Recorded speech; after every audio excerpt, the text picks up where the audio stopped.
Ready or not, Dynasty rookie drafts are here. We set the scene 3 weeks out of Detroit Rock City. Kick back. It's the IBT podcast coming right at you.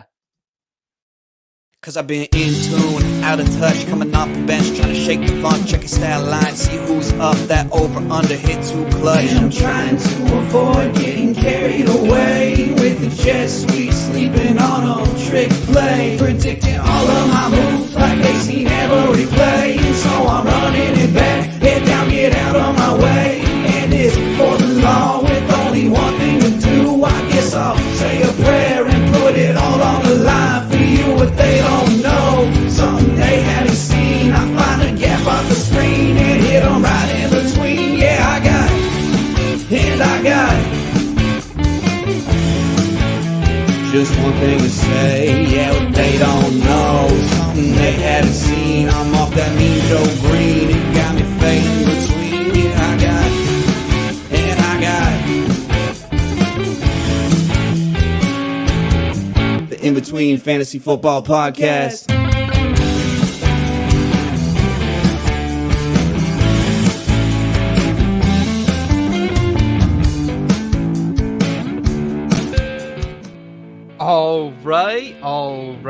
All right. It is Tuesday, April 9th, 2024. And the sports world was on fire this past weekend. College basketball national champions throughout it. WrestleMania, the Texas Valero Open, and NASCAR, even at Martinsville. We'll look past that, though, because the NFL fans and the sports world, we have one thing in mind here over the next 3 weeks, folks, and that's the NFL draft and how it's going to impact fantasy football leagues and the betting markets. Until then, you're stuck with me, Seth Woolcock, and I'm joined by quite the cast of characters tonight. He's an entrepreneur in both the fantasy football and CBB betting landscape. The guy who's been going to be buying a big-ass ranch house down there in Texas with his winnings. Eric's raised the roam off. Eric, how are you feeling tonight, man? We're feeling good. We just watched the UConn Huskies go back-to-back in the men's game, so able to catch my breath a little bit from these CBB streets. But instead of relaxing, I will instead turn all of my attention and efforts towards this upcoming draft class. We got a ton of amazing rookies coming into the NFL, and this is a really fun time of year. 100% with you. Thank you to the UConn Huskies. I lost a lot of money during this March Madness cycle. I did have a future on UConn to win it all, though. I think it was like plus 370. I took the chalk there, Eric, so I'm thankful for that. Thankful for Green Screens Media over there for leading me there. We're also joined by our QB1 tonight, fashion icon, heir to the Green Bay Packers ownership, Nicholas Hoover. What's up, Nick? Dale! Daylight come and me want. That's the energy I'm bringing tonight. We're feeling it. I'm doing my first rookie mock draft of the year tonight. So Yes, sir. I didn't prepare at all. That's why I'm ready for you guys. Okay. No preparation. We're going to do this together. All right. So let's get to it. Let's have a good show. How you doing? I think it's better that, honestly, Hoov, that you don't prepare for something like this because the internet likes to have their way with you in the comments on our YouTube channel on the regular. So I think the less time you have to prepare some hot takes, I think the better for you. But nonetheless, man, I'm happy to have you here back in the saddle. That's why I took the ACT. I'm not going to say what I got on the ACT because I didn't prepare worth shit. I'll be honest. But hey, you know, Hoov, you don't have to answer all the questions. It's actually sometimes better to not answer some of the questions I heard. Really? See, I'm thorough. Maybe that was my problem. Maybe they knew that to fail me because I was very thorough. Eric, is that how your SATs were? That like there are some that you didn't want to answer the question to because like a no answer was better than a wrong answer? Yeah, that was exactly how it got down. When I took the SATs, they had just switched to that format. So okay. It was like the number one talking point in all the prep classes. Like, if you don't know, just move on to the next question because you will shoot yourself in the foot guessing wrong. 100%. Hoov, you must have not got that memo, huh?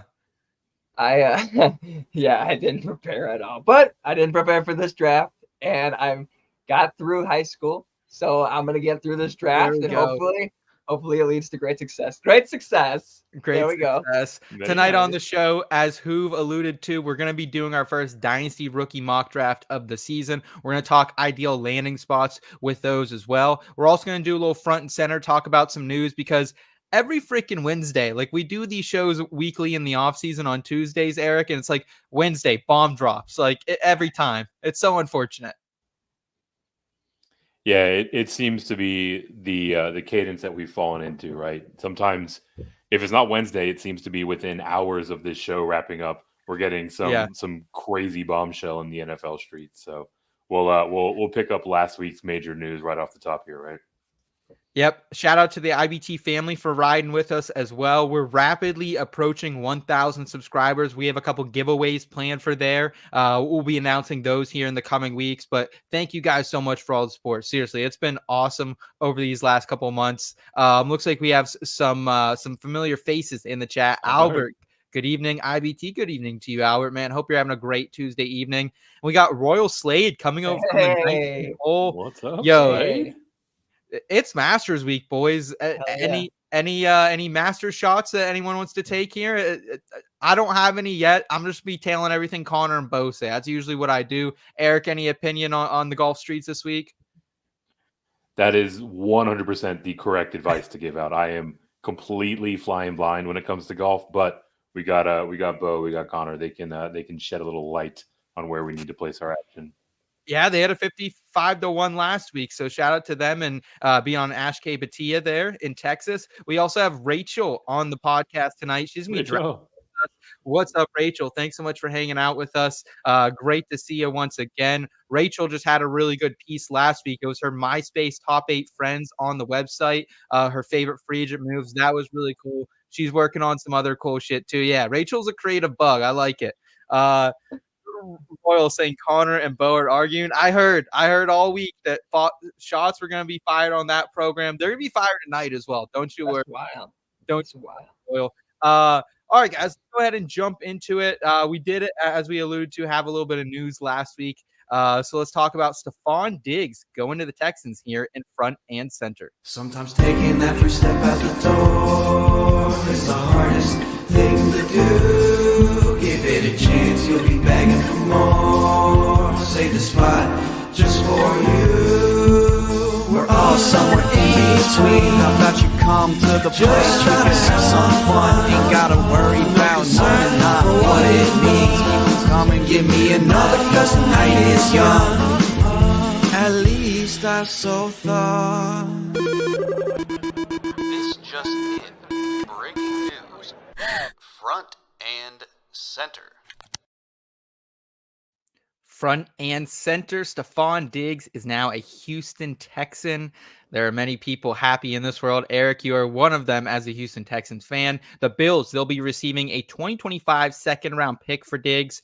And the Texans, they get Diggs. They also get his voided contract after 2024, plus a 2024 fifth and sixth-round pick. He's a wide receiver 1 for 4 straight years. Now he's down in Houston with CJ Stroud, down 2023, Eric. But who are the fantasy football winners and losers of this move to you? Man, I mean, you have to start with some of the clear ones. CJ Stroud just absolutely has an embarrassment of riches in terms of the weapons at his disposal. The word on the streets was that Houston was going to try to go out and add a top tier receiving option. And I think this was probably about the high end of the range in terms of the expectations there. So now, I mean, you'd be hard pressed to find a stronger 1 through 3 in terms of wide receiver core. But then you also have secondary pieces like Dalton Schultz, who had a serviceable year, like Joe Mixon, who can do some things catching out of the backfield. Noah Brown, even Noah Brown. I mean, even. I don't know how many targets are going to be out there for Noah Brown, but we know when his name was called, he absolutely played admirably. So have to feel very bullish on CJ Stroud. I mean, I don't know how much, practically speaking, we see him move up in the rankings because he was already very, very high as it was. So kind of setting that aside, probably the biggest mover overall is another Dalton Kincaid for me. I think we're going to see a huge workload for him. Even in the event that we see a good amount of snaps for Knox like we did at times last year, very much so Kincaid is going to be that kind of move option and really be there to gobble up all those abandoned targets left behind Diggs. Yeah, fifth round is where he's been going on a lot of underdogs right now, Hoov. I like Kincaid as like probably honestly like my tight end 4 behind Andrews, behind Kelsey, but behind Laporta. Like, is there anyone else you would put above him at this point, Hoov? Are you comfortable taking Kincaid in that 4 slot, or do you like someone like Kyle Pitts with Kirk Cousins? George Kittle's been consistent for the last couple of years as well.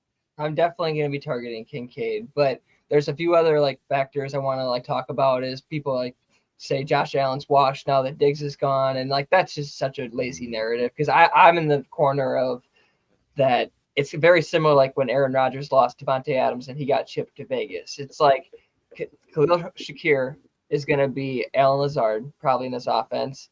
You have Curtis Samuel probably being the Sammy Watkins in that scenario. Like, they're probably going to draft someone in the late first, which is more value in this draft than what Christian Watson was when the Packers had to trade up to get him in the second. So, like, I feel like this core that they're putting around Josh Allen is so much better than what even Aaron Rodgers had when you factor in that they have Dalton Kincaid already. Yeah. So, the great James chemistry that Khalil Shakir and Josh Allen are going to have, like, that just reminds me so much of Allen Lazard and Aaron Rodgers. So even if he's like only more of like a blocking wide receiver and he just kind of sets up things and they more transition to James Cook and like Dalton Kincaid, and then just more of like a smaller offense than what they had with having Diggs out in the corner, like I could see there still being so much value in this offense, especially when you know that Josh Allen has the rushing upside. So I'm not worried. I think it's a win for both sides, and that happens in football, and you just got to get over it. That there's trades that factor both people. It's not like your sleeper trades that you send to people that you're just trying to blindside them and get everything for third round picks. Like, sometimes things work out for both people. So remember that. Yeah, I'm taking my shot at James Cook. I'll say that right now. He is the perfect zero or hero RB target. You can get him right now, like 3-4 turn is kind of right where James Cook is factoring out right now. I expect that to rise a little bit throughout the offseason, but like if I can get James Cook as my running back 1 that late, like I'm fine with doing so.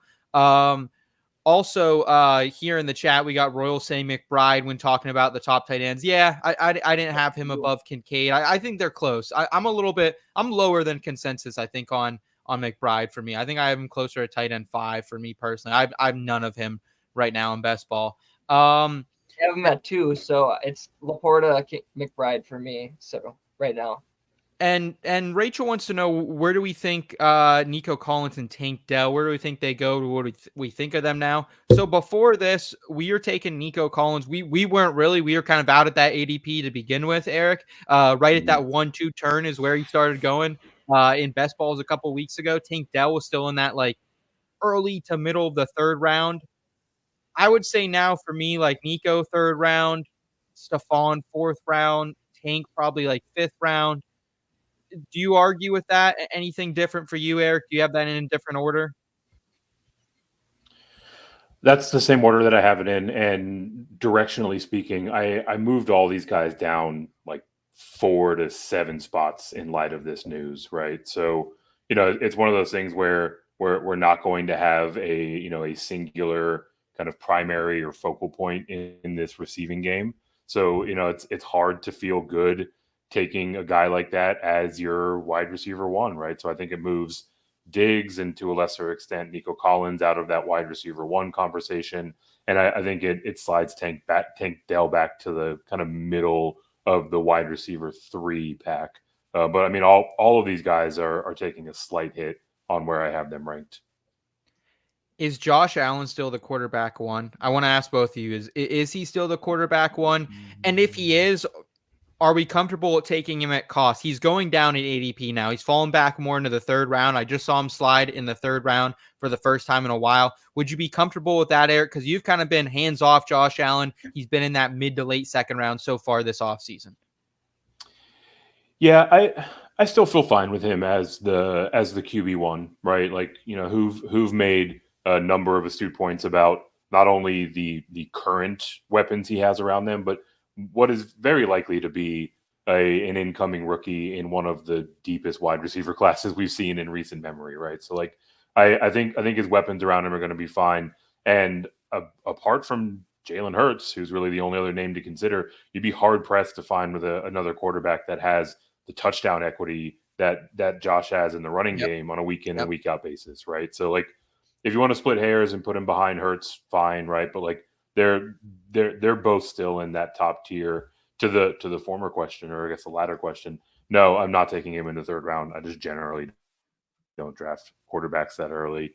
Maybe if he slips into like probably the fifth, I'd feel okay, but he's not falling there, so I never get him. And I think Royal asking the question, how can Allen still be number one? And it's simply because there aren't a lot of quarterbacks that are going to still throw for as many yards as him. Like the last 4 years, he's had over 4,000 yards. Like, even if you want to decrease that a bit, Royal, and still give him, like instead of the 4.3 he had this year, maybe 4,100 yards, 4,000. That's still going to be enough when you also factor in he's going to have close to 30 touchdowns no matter who his targets are. And then also, like, this is another guy who consistently scores double-digit rushing touchdowns. What do you have this year? Like fucking 15? Like, it was an insane amount. So, yeah, I get it, man. Like, Royal, he's talking about maybe taking Stroud over him, Hoov, and like, I can't get behind that quite yet just because it's all on Stroud's arm. And like in fantasy, to get those berserk games, you need the rushing touchdowns and you need the rushing yards as well.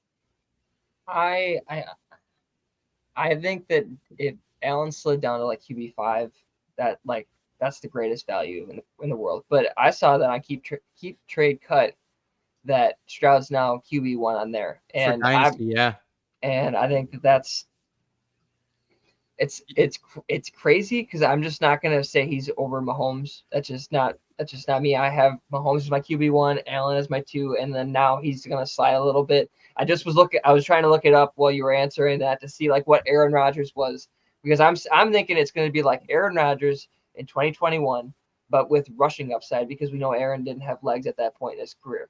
So like when you factor in that when they get in, Allen's gonna push it in. It's not like a push, but at least he'll be using his legs to get some touchdowns. QB power.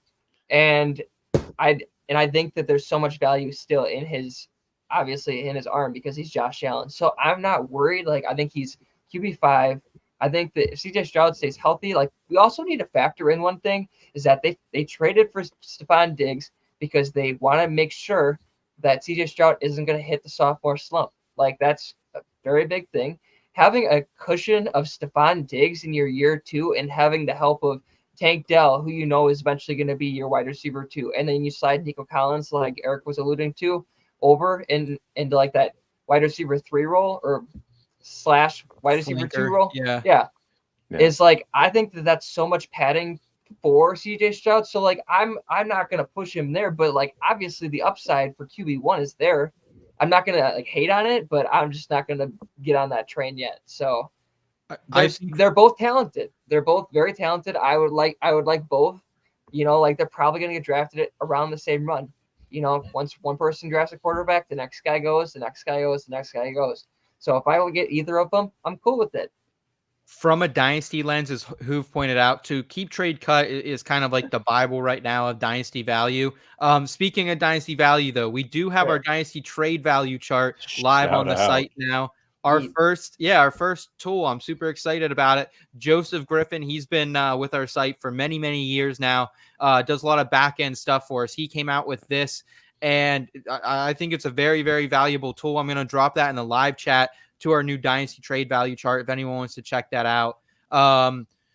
And so what I wanted to say about CJ Stroud now being number 1 in the keep trade cut rankings, as you said, Hoov, fucking trade him. If you like you don't need to run and do it, but like our guy Mags, Eric, Dynasty Hot Seat, he put out on Twitter today, he got Jalen Hurts plus Achane for CJ Stroud. Like, I would do that in a heartbeat. I would probably rather have a wide receiver personally, but still, like that's a top 10 running back in Dynasty. Yeah, no shit.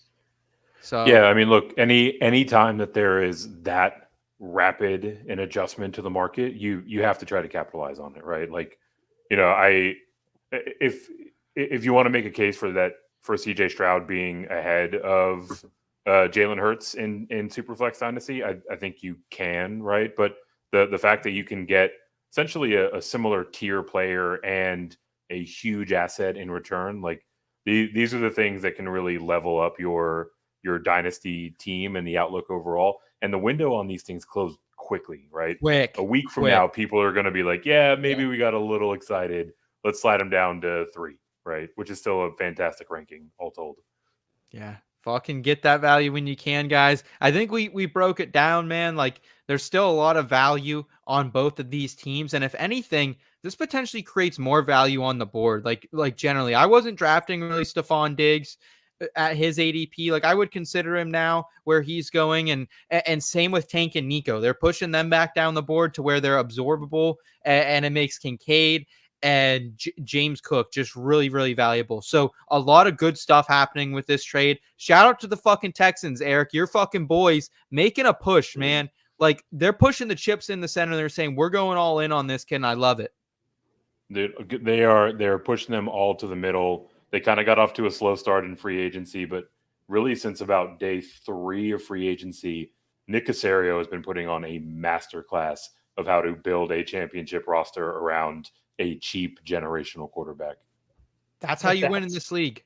But that's like where he came from. He came from New England, didn't he? So like that's just kind of how they were. Like they weren't big spenders. They kind of waited it out, like waited to see like who kind of fell through until day 3, and then they kind of made some big moves, and they really kind of made their roster that way. So you got to see it. Yeah, like I understand why he's building it.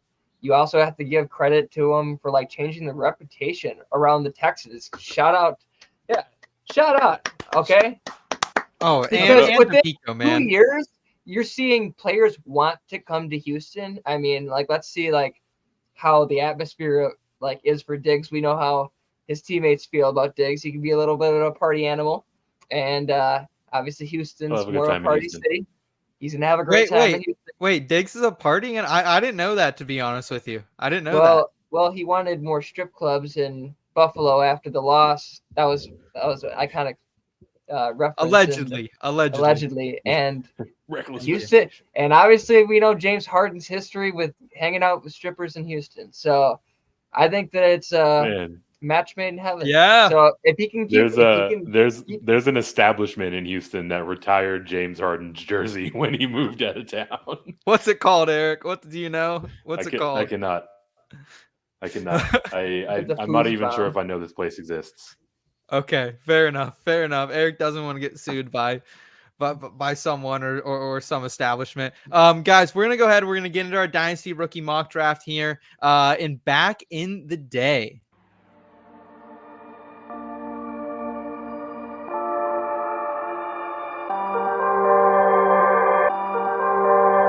They ain't make them like this way back in the day. Took a shot, couldn't miss way back in the day. Couldn't predict how it could all change. Don't you ever forget how far we came. How far we came. Never forget how far we came. How far we came. Remember how it was way back in the day.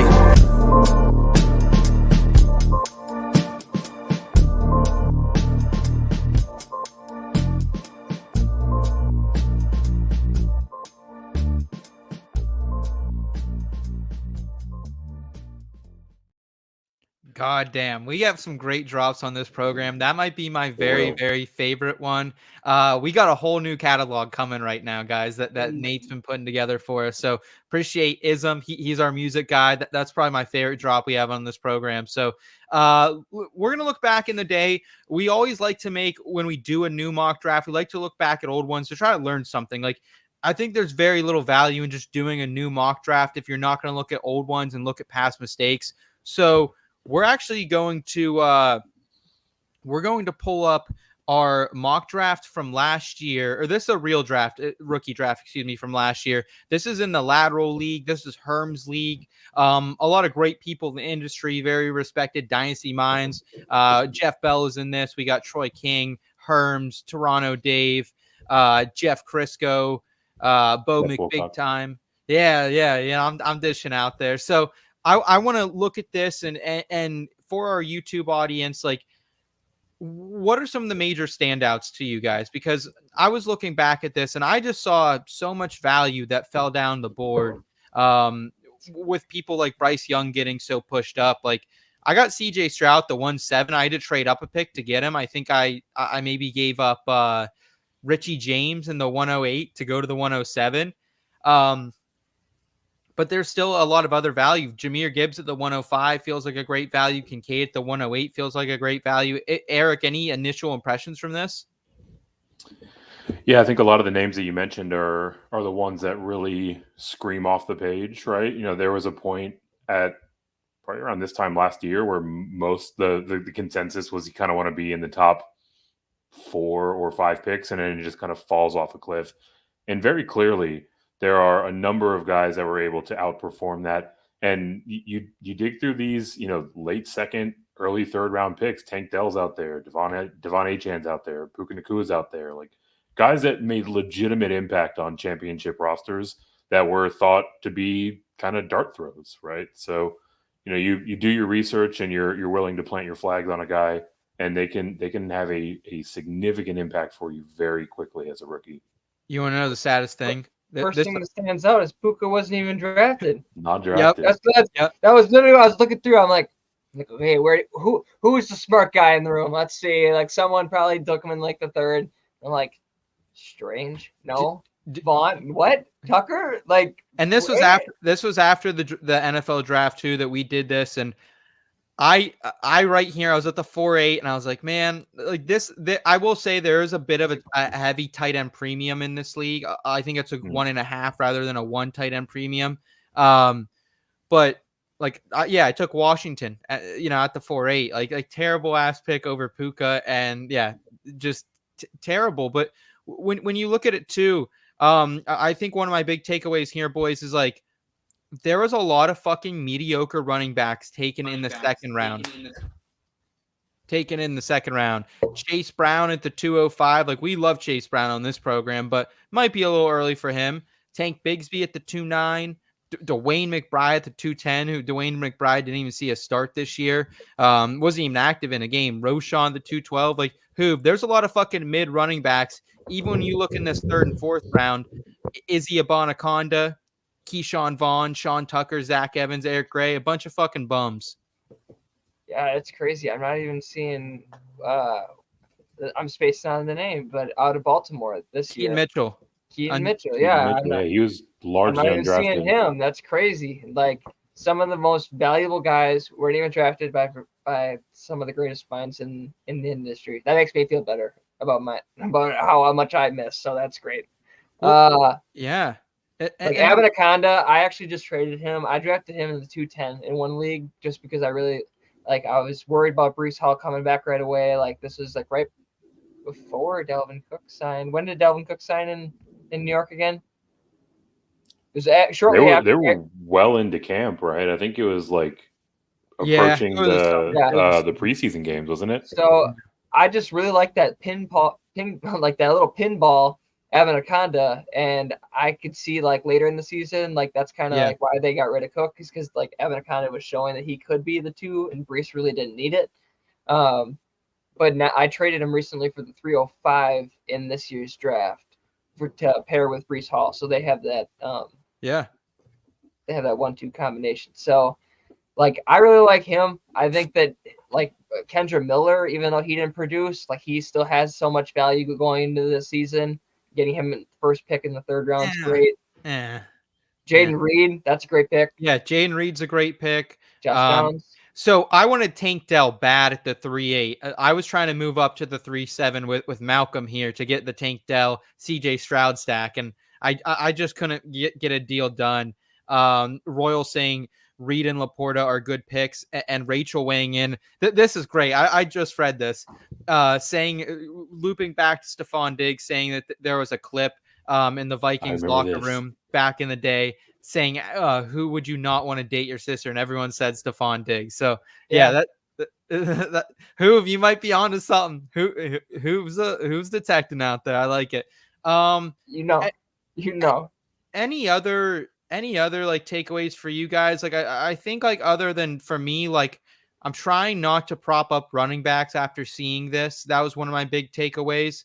Like I love that I got Rashee Rice in this draft at the 208 guys, and like that feels like a value. And I liked Rashee Rice at the time, but I wasn't in love with him. But I was like, a Chiefs wide receiver, like that sounds good, or someone who could go to the Chiefs, that sounds really good. So that's gonna be something I keep in mind here. Like I don't mind taking the shot on like the second round wide receivers as much as I was going running back earlier in the offseason. This year's draft, like that people are going to be filling up the second round with so many wide receivers, and that's where they're appropriately should be drafted. But you know that there's going to be those dart throws where people are going to be like, "This is my RB1. I'm going to take my stab on a Braylon Allen or a Jalen Wright or someone like." There's going to be some dart throws on running backs in the second round, but I think that when we look back the same way we do this year, I think that we're going to be kind of looking at the same thing with this running back class. A lot of shitters too, just in general in this rookie mock draft from last season, Eric. Like Quinn Johnson at the 1-9 and like pretty much most of the third and fourth round. Again, Puka didn't get drafted in this. So like it's just a bunch of honestly like guys who just did not perform last year. And like sometimes it takes a couple of years, but I mean, this whole fourth round, there's not one guy you could say you'd want on your dynasty team right now. Yeah, I mean, that's kind of the nature of rookie drafts, though, right? Like it gets very, very speculative. Yeah. Usually at kind of like the midpoint of the second round, sometimes even earlier, sometimes a little bit deeper, right? So, not all that atypical. You mentioned Quinn Johnson was kind of a shitter there. I mean, he was just a shitter of a draft pick, right? Like the Chargers forgot to evaluate whether or not he can catch the ball. And that's an important skill to possess as a wide receiver. So, given the draft capital, I can see the line, sort of how that team got there at the 109. But yeah, I mean that's probably the single most disappointing of all the picks. Honestly, looking up and down this board, like I'm not trying to fluff you up or anything here. I think you might have had the best draft out of this lot. I would feel real good about your 4 picks of compared to just about anybody else's on this board.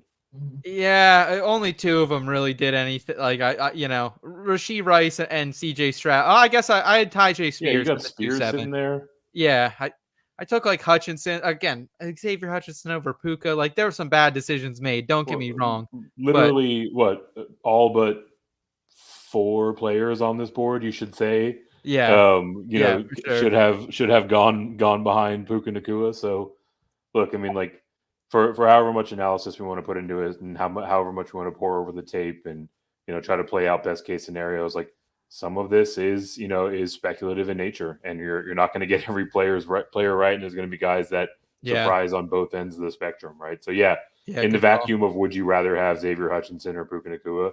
Obviously it's a clear choice, but as a 4th round guy moving into a situation in Houston where it wasn't really clear forget who the 2 would be, who the 1 would potentially be in Houston. Right. Like I can see why you would want to prospect around in those hills.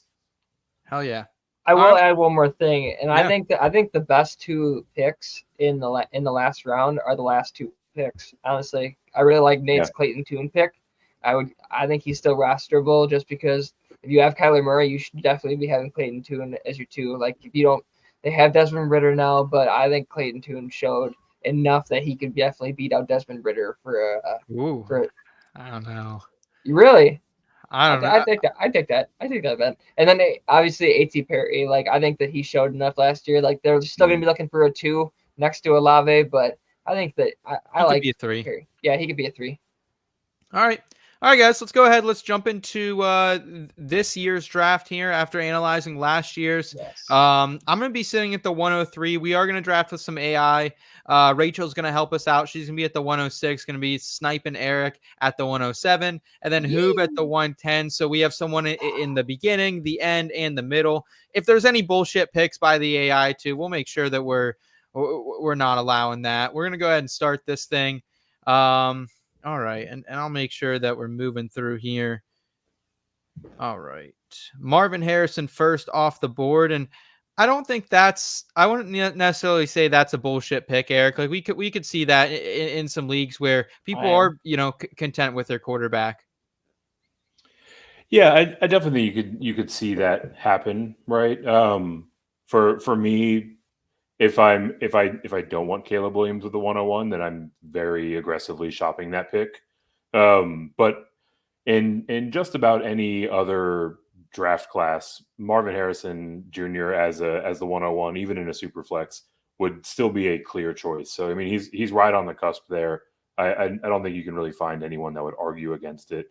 While it might not be my particular style. You're muted. So I'm up at the 103 here, and Marvin Harrison Jr., Caleb Williams off the board. That's how it's going to go, I would say, 99% of drafts. I know there are some people who are getting hyped about Nabers potentially over Marvin Harrison, but I will go ahead and I will take Nabers here personally. I'll take this, and then I'll let the clock start running. Why I like Malik Nabers here specifically is you don't get alpha wide receivers often coming into the NFL. I just think this class happens to have 3 of them. And right now, not knowing the landing spots of the quarterbacks and even potentially knowing the landing spots of the quarterback, Nabers feels like the safest bet to me. Like we've seen quarterbacks just kind of die out after a year. They can lose so much more value to me, like kind of what we saw with Bryce Young here the past year. And like, don't get me wrong, I like Drake May, I like Jade Daniels, I like JJ McCarthy, but to me, it's like whoever gets to Minnesota, I think is the quarterback 2 of this class. And like Drake London, I think is a great example of like, even if things don't go well for your high profile wide receiver, the value is just going to stick around. We had our dynasty buys and sells, and Drake London is a great buy right now and a great sell at the same time because his value just kind of sticks around.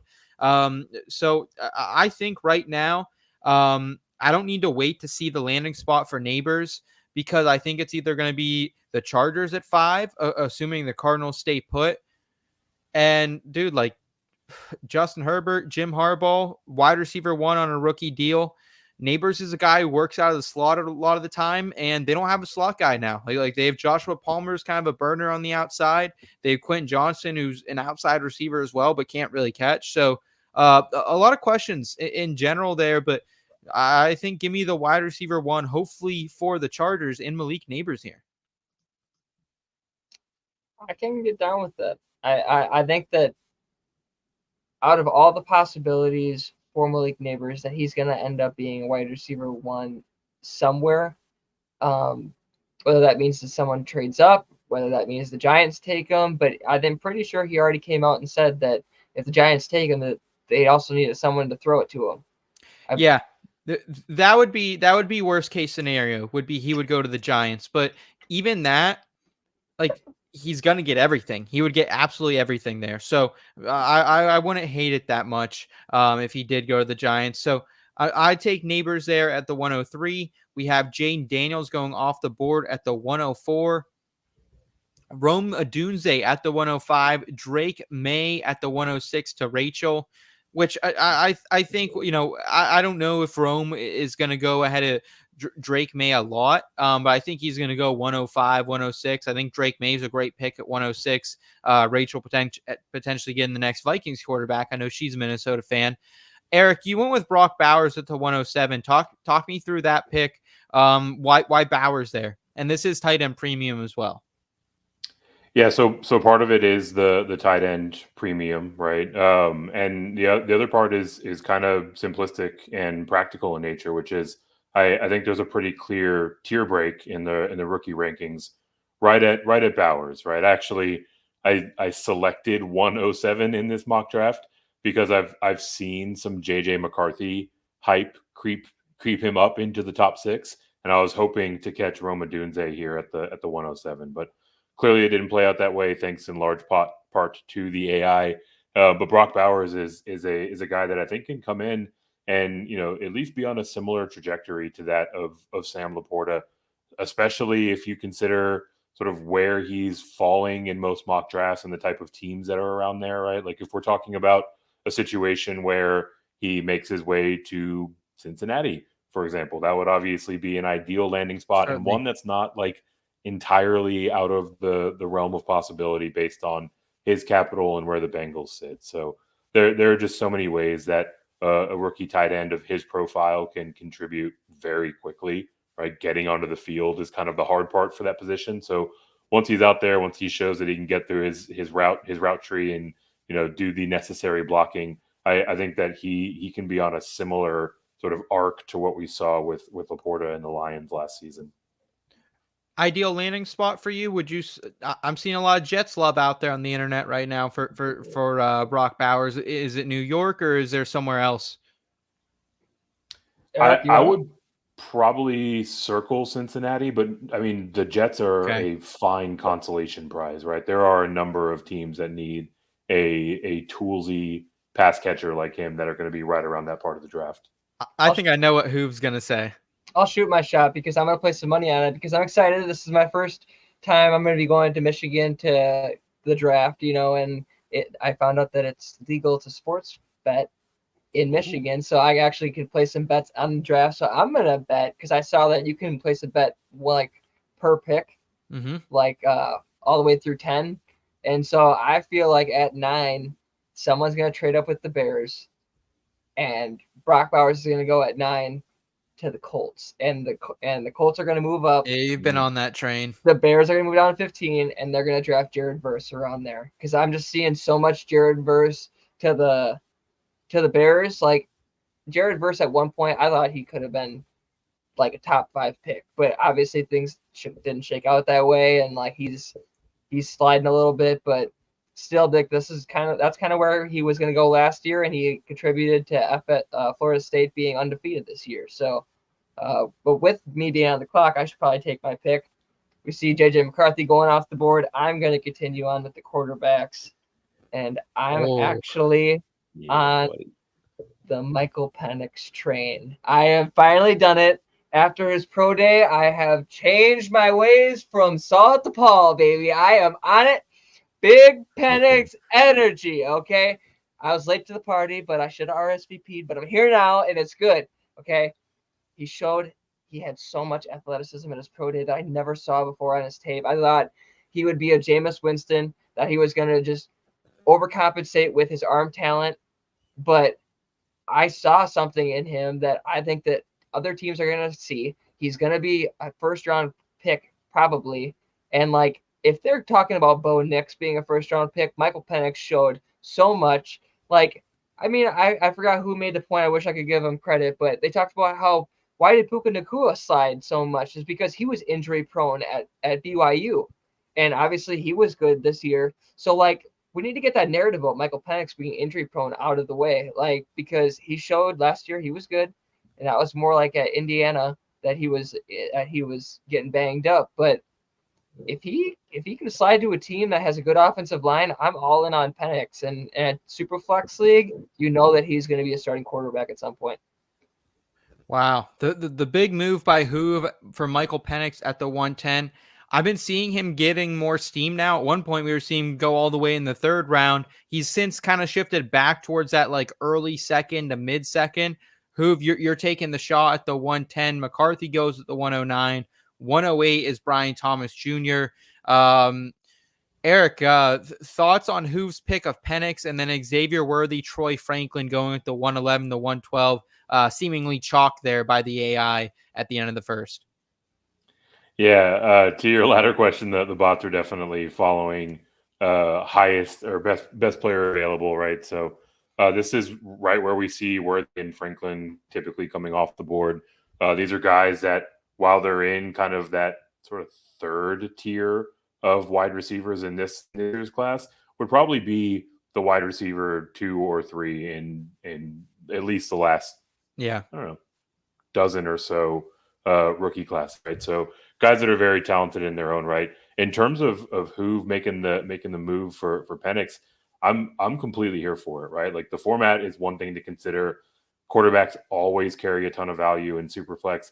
But I think there's a ton of things about Michael Penix's game that translate very seamlessly and very quickly to the NFL level, right? So the real question with him has to do with the draft capital that gets spent on him, and in turn that is informed by his injury history, right? Like, great to see him get through a season, healthy and be able to produce at a very high level last year. But this is the kind of stuff that's going to weigh in the minds of NFL front offices when they are considering, do they want to spend a 1st round or a 2nd round pick on him even, right? So in terms of the talent that he has on the field, especially or particularly his pocket presence, right? His ability to, make those kind of Tom Brady-esque sort of slides up and down and back and forth in the pocket to just slowly maneuver around pressure. Like that is a very, very transferable skill at the NFL level. So he comes in with that. It gives him an advantage. But the real question is just how quickly he sees the field as a function of how high the team that picks him ultimately takes him in the draft. All right. So Michael Penix, Xavier Worthy, Troy Franklin, and then to start the second round, Jonathan Brooks and Adonai Mitchell are going off the board. And man, I was hoping I could get a Mitchell to fall to me, maybe an Xavier Worthy. It didn't happen. So really here, I feel like if you're drafting in this early second round, you have a pick between really like these late day one, early day two wide receivers like Mitchell, maybe a Worthy. He's getting a lot of buzz now after the 40. But then like a Jonathan Brooks. And for me specifically, I'm looking at two players. Trey Benson at the 2-3. I don't think it's bad value. Trey Benson to me, I think will be the RB1. He'll be the first drafted running back in this draft just because he's healthy. Jonathan Brooks, who we've talked about this offseason, is just not healthy right now. And I think one of these guys goes to the Cowboys. I think it's Brooks or, maybe they keep him in Texas, or maybe they go with Trey Benson, who Trey Benson had a really nice 40-yard dash, really nice combine performance in general. However, I'm going to shift and I'm going to go because I think this is a tier break at wide receiver. There's one more wide receiver I can make the case for, and it's Ladd McConkey. Ladd McConkey is the technician in this draft class. I think Ladd McConkey, I don't know if he'll quite get in the first round. I'm hoping he does, because if not, I think he goes 33 to Carolina. But I'm going to say my favorite landing spot here for Ladd McConkey would be San Francisco. They got to start resetting the clock here potentially if they're not going to be paying Brandon Ayuk. Brandon Ayuk is very much an X wide receiver. They don't have a true slot wide receiver. Debo works out of the slot quite a bit. But like they need a little more firepower, I think. Like they were relying too many times down the stretch last year on their third and fourth wide receivers who just they're guys, they're just guys. And so I think Ladd McConkey could bring something to this Kyle Shanahan offense. And we know that Kyle Shanahan wants to run a timing-based offense. Ladd McConkey is a timing-based wide receiver. Definitely a little bit of questions about his health. Had a hard time staying healthy here at Georgia the past year. But I like Ladd McConkey, so I'm going to take him here and hope potentially he ends up with our guy Brock Purdy. I would have, if I was at the 111 and someone took Michael Penix at 110, I would have taken Ladd McConkey over Xavier Worthy. I would have taken Ladd McConkey over Troy Franklin. I would take him over Xavier Mitchell or Adonai Mitchell. So I love that pick. I'm all for it. Like if you just watch him perform, just like I wanted to go watch Brock Bowers highlights, and I just was taken away by Ladd McConkey, and I'm like, okay, this guy can ball. So I'm here for it. You got Nabers and McConkey. It looks like on paper right now you're starting out hot. So and that's like a realistic start. That is a really realistic start from the 103 or the 102. Like because probably one of those wide receivers or running backs are going to get taken before that. And potentially Michael Penix Jr. could go before that as well to a quarterback needy team here. After I take McConkey, it's Blake Corum all the way up to 204. Yeah, that sounds about right for Blake Corum. Trey Benson at the 2.5. Xavier Legette to Rachel here at the 2.6. I think that's a really good place for Xavier. I think that's right where I've been seeing him is kind of in the dead center of the second round. I know you're a big Legette guy, Eric. So what are the vibes telling you here at 2.7? What's your analysis telling you? It was telling me that I might luck into Ladd McConkey falling into my lap, and that Xavier Legette was my consolation prize. So not surprisingly, the IBT crew is putting together a pretty sharp draft board right now. Oh man, this is a literal no man's land that I didn't want to find myself in. I'm gonna go with Keon Coleman. This is a player whose draft stock has kind of cooled off a little bit over the last couple of months, but he's a player that he can win contested catches. He can separate down the field. He's got the size speed combination that you're really looking for.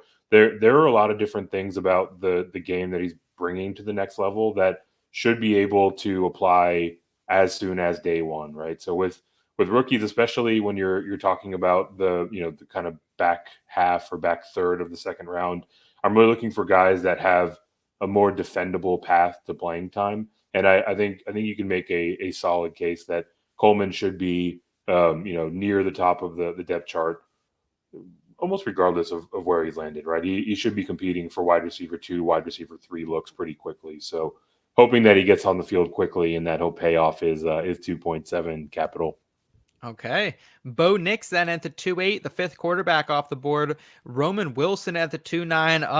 Hoov, did you want any of those guys? And how are we feeling here at the 2.10?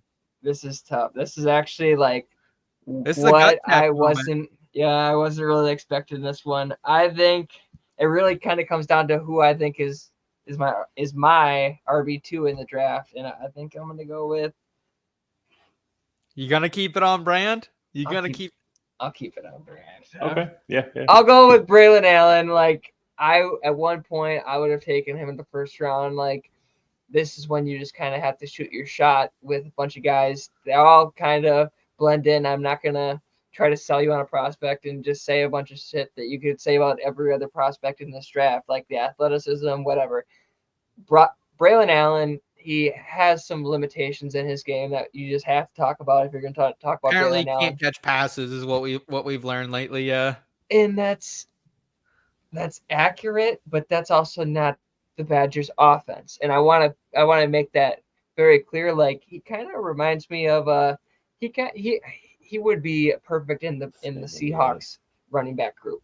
That's my kind of fit for Braylon Allen. I was hoping that you were gonna go with the Ken Walker comp, right? Because that was the read on him coming into the draft, was that he didn't really catch passes all that well. But realistically, they never really asked him to do it, right? So like you have to keep in mind the scheme might not ask them to do things that are later spun as kind of holes in their game. Like I feel like any analyst or scout, whatever you want to call people in the community, it's like either they're gonna root for talent or they're gonna root for like logic and go off of things like, can he block? If he can block, he's gonna be on the field. If he can't block, he's not gonna be on the field. And then there's people that look for hope for that his talent's gonna shine through, and those are the people that get burnt more often. And it was either Jalen Wright or Braylon Allen, and I just kind of had to keep it on brand right there. They're both kind of in the same boat, in my opinion. So I like it. I like the call. What do you got? I like the call. Braylon Allen goes at the 2.10. Jalen Wright at the 2.11. Jatavion Sanders at the 2.12. Spencer Radler at the 3.1. Do we think that's legit pick, you guys? Do you think like Spencer Radler could go at 3.1? Yeah. No. I mean, it's one of those things where like at this point in the draft, you're fishing, right? So like there are different outs and different ways that a team can get Rattler on their roster and kind of smooth out some of those rough areas in his game. And if you ended up spending a third round pick and a season or two on your taxi squad for that, it's still a worthwhile investment, right? That's kind of like the Hendon Hooker pick a year ago. Yeah, exactly. Which I didn't like the Hendon Hooker pick, and I don't like Spencer Radler there either. This is what taxi squads are for, right? Like this is where you put your project guys. Yeah, in the third round, I still think there's some value.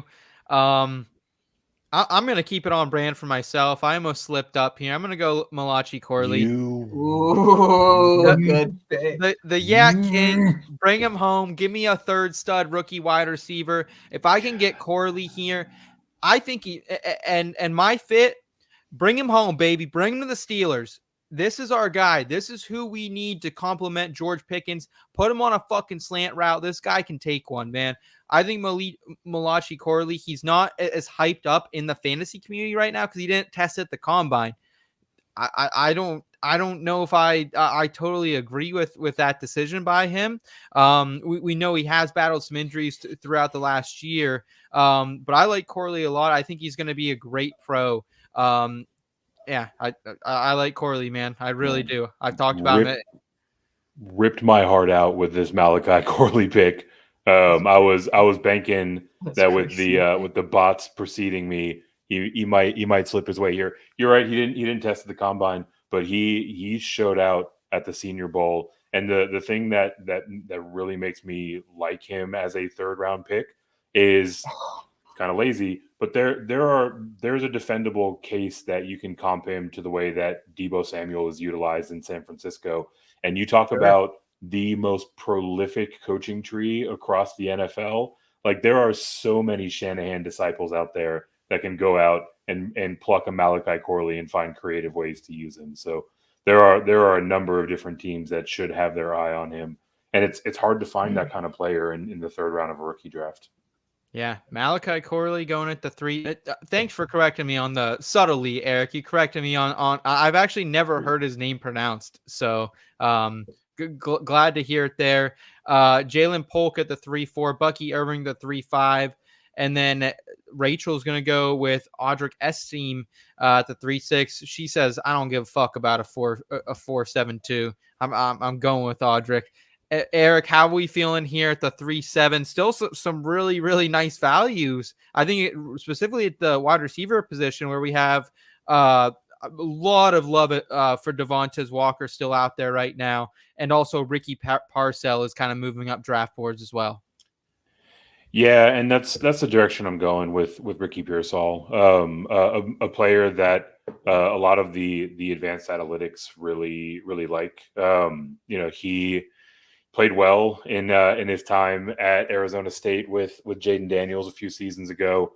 Has the kind of adequate size that you're looking for out of more of like a flanker type of wide receiver. So yeah, in the third round, looking for a guy that can make an impression on the coaching staff in camp and make his way onto the field quickly.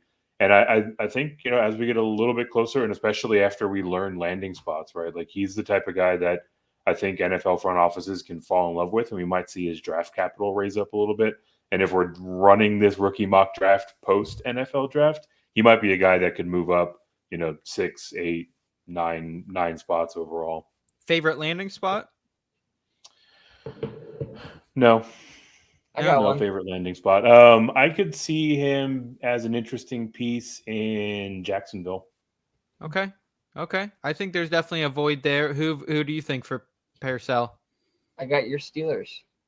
Yeah, I would. Yeah, I think that's great. The Steelers need a wide receiver. I would prefer Corley. I would definitely prefer Yeah, I think right now our wide receivers, 2 is Van Jefferson, and 3 we're running out Miles Boykin right now. So that's where the lures are.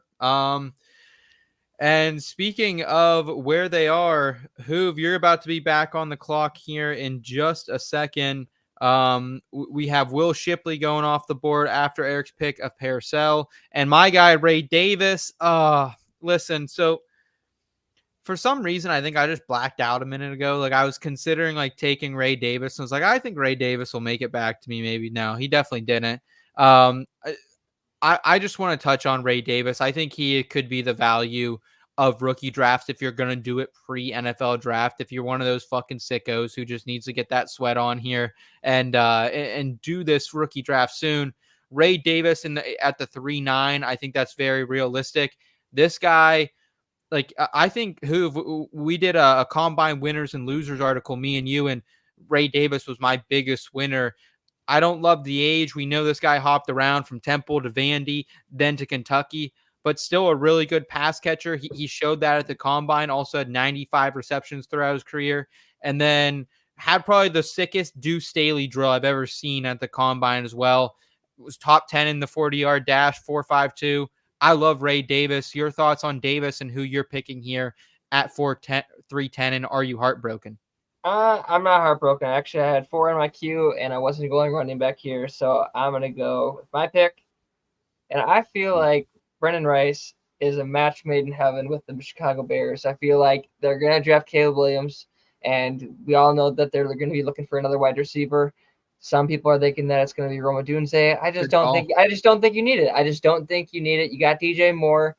You could definitely have someone that's a Caleb Williams guy coming into building, and this could be the Tank Dell pick.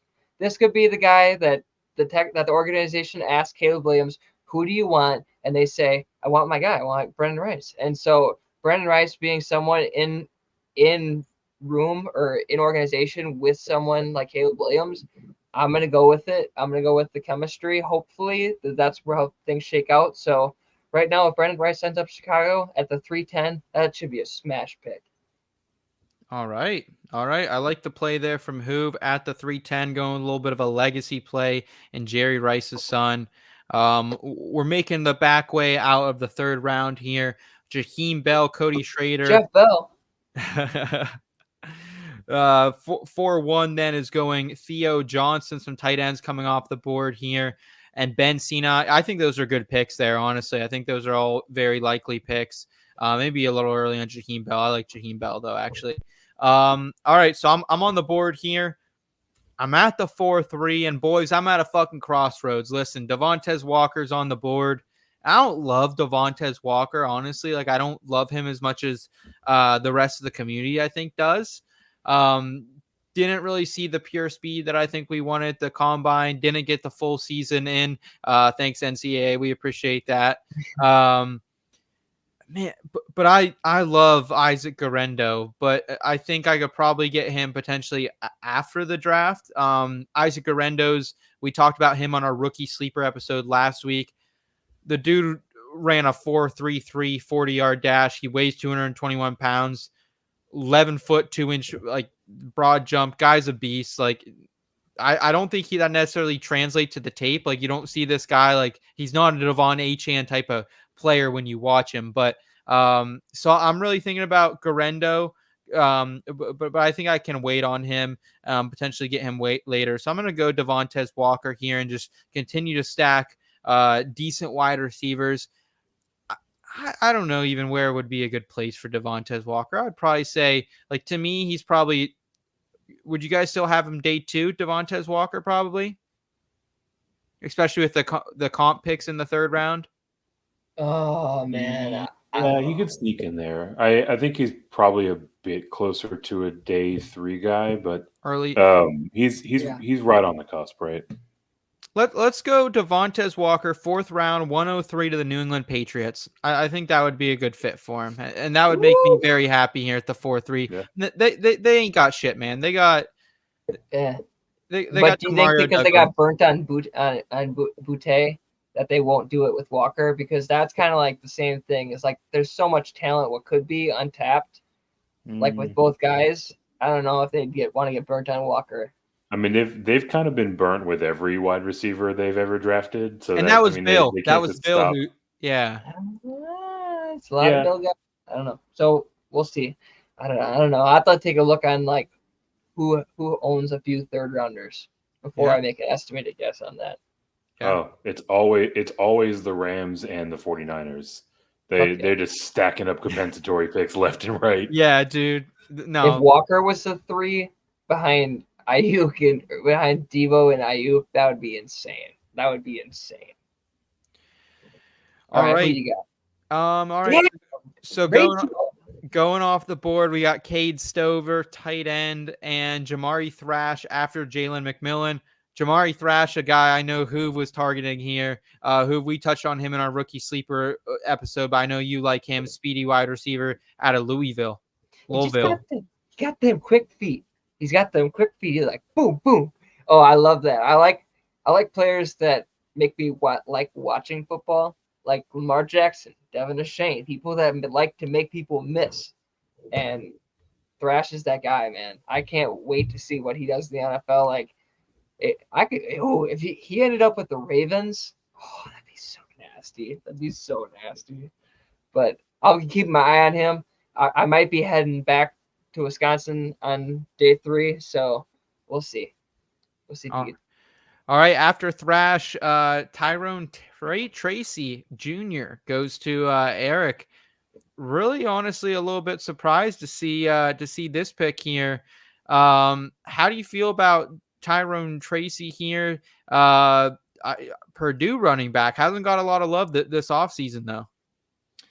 Yeah, so practically speaking, I probably would have gone Garendo here if I was actually drafting for a team, but you sort of checked all the boxes in terms of my analysis on him. So didn't want to talk about him and hit those points all over again.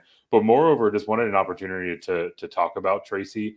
He's someone that isn't getting a whole lot of attention in Dynasty or in draft circles, and he's a guy that I think kind of fills an interesting role. He's a converted wide receiver from his time at Iowa. You went over to Purdue, like you mentioned, and as you might expect with a converted wide receiver, he's a very good pass catcher out of the backfield, and he is lethal in open space, right? So like when we get down to these fourth or last round rookie picks, especially at the running back position, I like going for guys that have kind of a specialty, right? That do one or two things very, very well.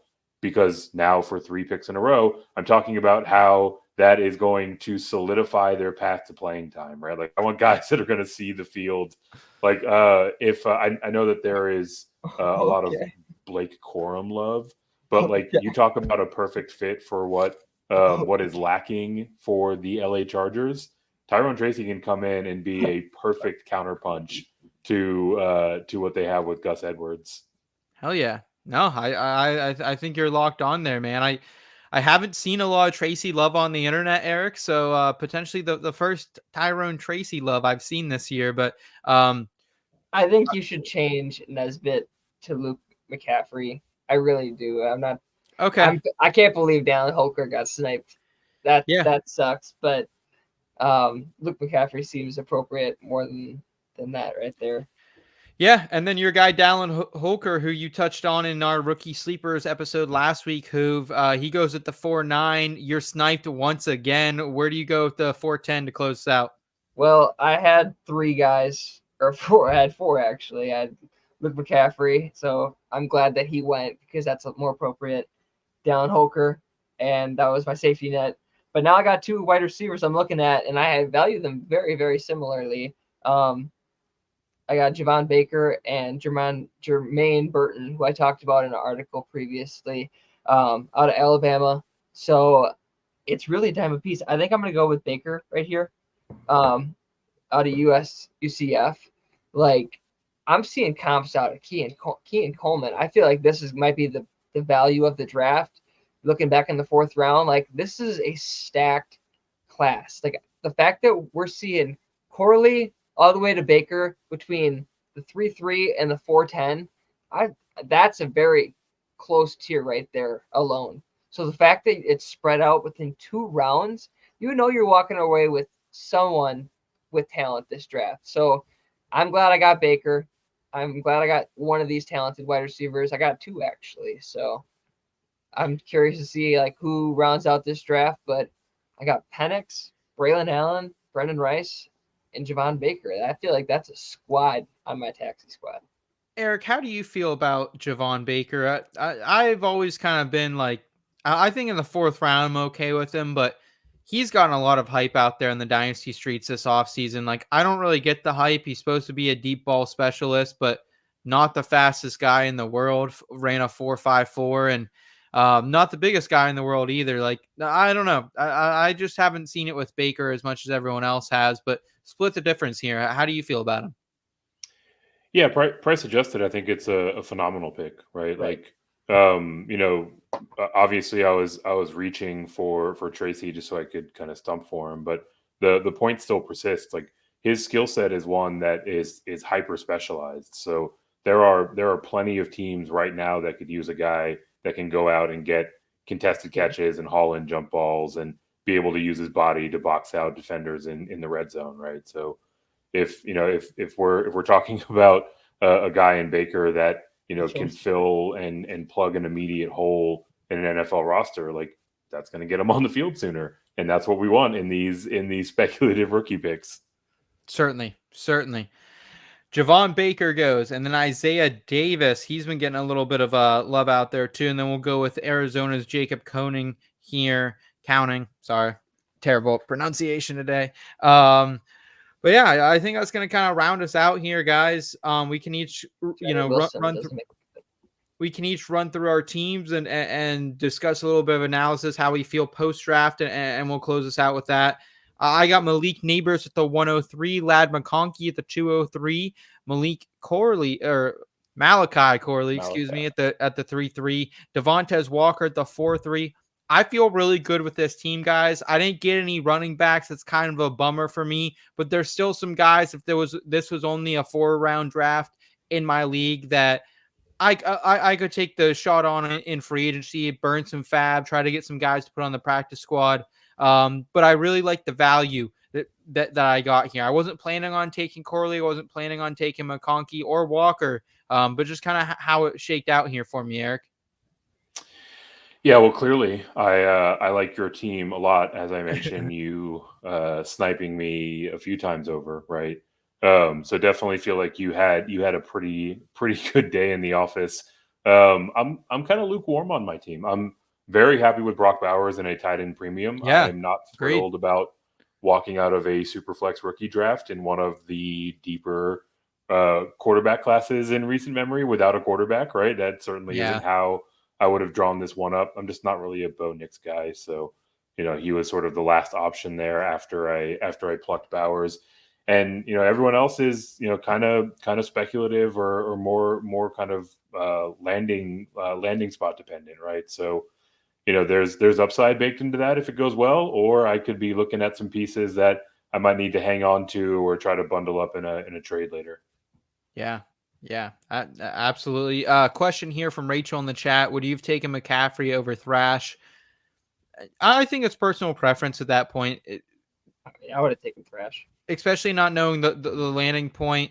I'm close on both of them, I would say. So no argument for me. I think, Eric, would you take McCaffrey over Thrash? I would go Thrash, right? I think McCaffrey's a bit more of a project at the NFL level as well, right? And he's kind of the antithesis of my type, right? Like he does a lot of things good to very good. Yeah. And there are a lot of guys in the NFL who you can say that about, right? So he's just kind of in a more crowded space, and he's going to have to take a bit more time to break through than maybe some of the more specialized functions and capabilities. Hoov, I want to move to your draft to close us out here. At the 110, you go Michael Penix, then Braylon Allen at the 210, Brendan Rice 310, and then Javon Baker at the 410. I actually weirdly like your draft, Hoov. I weirdly like your draft. Like weirdly. I don't know if I'm so surprised, my guy. I just don't.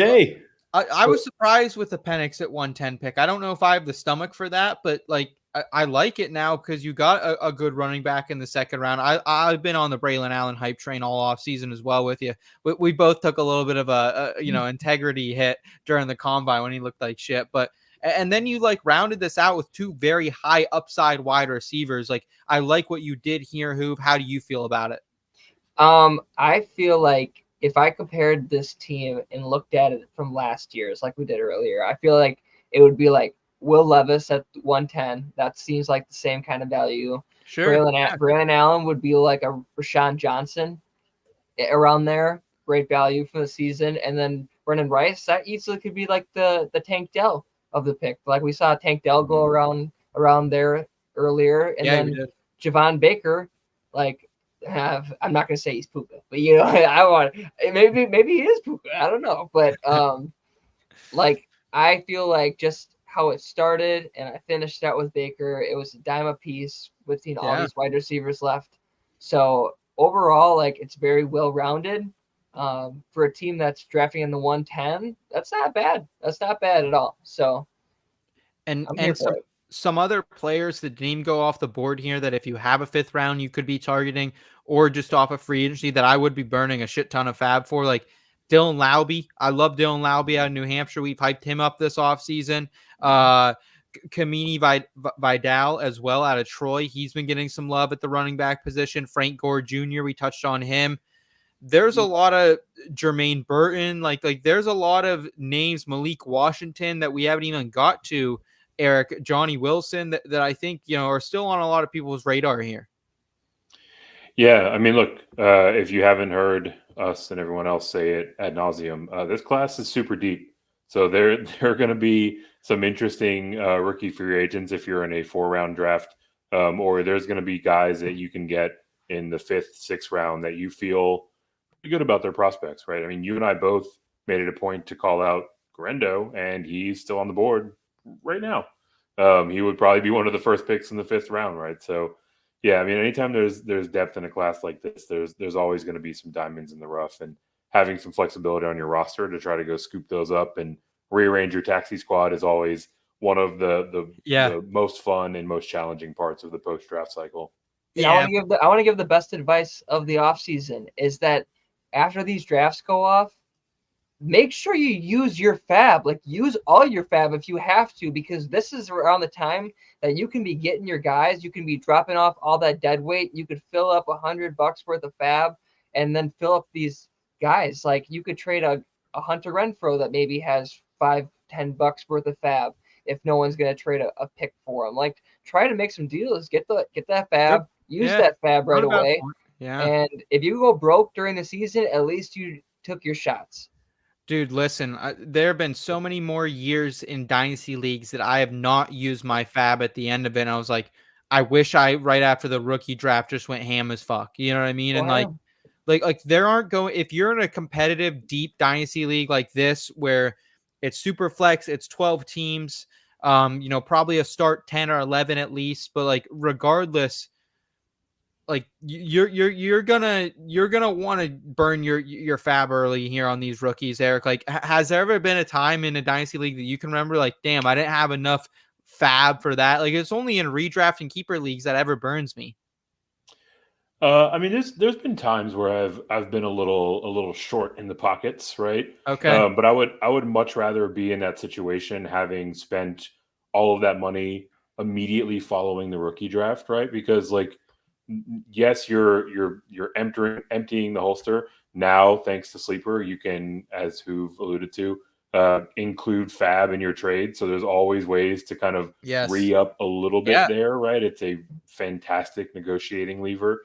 But secondarily, like if you talk about the range of outcomes for these guys that are still on the board, like yes, you might overspend a little bit, but if any of them get anywhere near their top end outcome, right, their 75th, 80th percentile outcome, you will have gotten them for pennies on the dollar what you would have paid if you waited for the breakout to happen, right? So like the implied value of that type of move is just through the roof. Well, and to start out this whole thing, we showed you guys a draft from 2023 that I did with a bunch of analysts, a bunch of really smart Dynasty analysts. Puka Nacua did not go drafted in 4 rounds. And I can't even remember who was, the guy who went all in and splurged all their fab on him.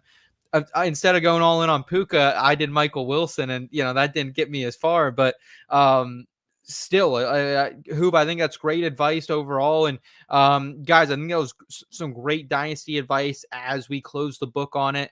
We'll do another Dynasty rookie draft here later this summer once we get the actual draft in the bag, and we'll look back at this one, some of the mistakes we made, and talk about it post NFL draft. But overall, guys, thank you so much for tuning in tonight. We greatly appreciate it. The easiest way to support Hoov, Eric, and myself, and everyone we have here in Between Media, between our NASCAR, PGA, entertainment, and NFL team, is to subscribe here on the channel. If you enjoy this type of content, leave us a comment, let us know where we went wrong. Let Hoov know where he went wrong. I know people enjoy that on the internet. Eric, you got Green Screens Media popping off here. Still some college basketball stuff happening over there if you have anything to plug. All right, actually, it looks like we might have just lost. Oh, there we go. We got him back. Eric, plug. What do you got going on here in the next couple of weeks? What are we ripping in the college basketball world? Yeah, college basketball never sleeps. I don't know how long you were talking to me while my internet died, but the national championship is behind us. Shout out to Coach Hurley and to the UConn Huskies for going back to back. But we march on. There are already hundreds upon hundreds of kids in the transfer portal, and many of them already announcing their destination for next year. So Mike, our guy, Mike Holland, has already dropped his top 200 board over at drroto.com. We're already dropping shows. We'll be live tomorrow talking about 5 new entrants and 5 new commits since the last time we were on. So we'll still be live 3-4 times a week talking about transfer classes, talking about rookie classes, or freshman classes, I should say, as I shift out of football mode. We'll be talking to more coaches this year. We'll be talking to more players this year. So, yeah, the season's over, but the coverage still rolls on at Green Screens Media, which is where we are almost exclusively covering college basketball. Hell yeah. Yeah. Hell yeah. Hoov, what do you have in the holster right now, man? What are you working on? All right, so if you want to keep your eyes peeled on IBT, I will be dropping one more final mock draft. One more, before- folks. One more article, full breakdown, pick by pick, all 32 in the first round. And I'm excited because this is my first NFL draft I'm going to. So make sure you guys check me out on Twitter and follow my journey of going to my first NFL draft. I'm going to be doing my first betting, my first sports betting at BetMGM, and I'm going to have a blast. But trail my picks. You know, you don't bet on me. You don't bet on me, okay? I don't get paid for this. Don't bet with me, okay? Don't bet with me now, but you guys can follow along, watch me lose some money, watch me cry a little bit when I'm all wrong, but make sure you guys bet on DraftKings. Make sure you guys go check out the sponsor, you know. And also, Yeah, shout out DK. make sure you guys go ahead and buy some tickets to Draft Night Out because we are super excited to see you guys all in August. And that's my final plug. Okay? Yeah. I want to see your tickets sold. Yes, Draft Night Out is our official Draft Night is our official live event of the summer. It's our draft party out in Canton, Ohio. So if you want to take on a couple beers, a couple whiskeys, maybe a couple tequilas with the boys out there, it's gonna be like 200 plus people packed in a 2-story bar overlooking Tom Benson Memorial Stadium Hall of Fame, bro. Like it's gonna be what you want to be at. So Hoov, thank you for that plug. I forgot to plug it earlier. They got a downtown. DraftKings has a downtown Detroit location, actually. So Okay. So you guys will be seeing me down there. I'll be checking it out. Man on the street. And if you guys do want to get invested with DraftKings before the NFL draft too, we have a link right here in the episode description. It helps us out a lot. It will help you get paid. You know, I think you can deposit $10 right now and get $200 in free bets. So you can tail Hoov. $200? Yeah. Oh yeah. 200. Yeah. No, DK. I might move to a legal state for that. Yeah, very, very welcome in DK. I actually am going to take a trip in a couple weeks here before the draft. I'm going to go down to Maryland, hopefully post up at a bar with my guy Herms down there. And I'm going to post some NFL draft bets because I can't do it in fucking Pennsylvania. Get your shit together, Josh Shapiro. Get your fucking shit together. That's all I got to say. How do you really feel? Turn on Dave in the chat to round us out. Hey, yeah. That's good. Attaboy. But yeah, guys, thank you so much for hanging out with us each and every Tuesday night. We have a blast fucking doing this each and every week, man. We'll be back next week. We got more rookie content. We are going to be doing an NFL prop betting show here in a couple of weeks. NFL draft prop betting show here, Hoov. So you can get ready for that. We'll get everyone ready in the chat though as well. Until then, guys, have a great weekend. Be safe and keep it in between. We'll catch you soon. Thank you.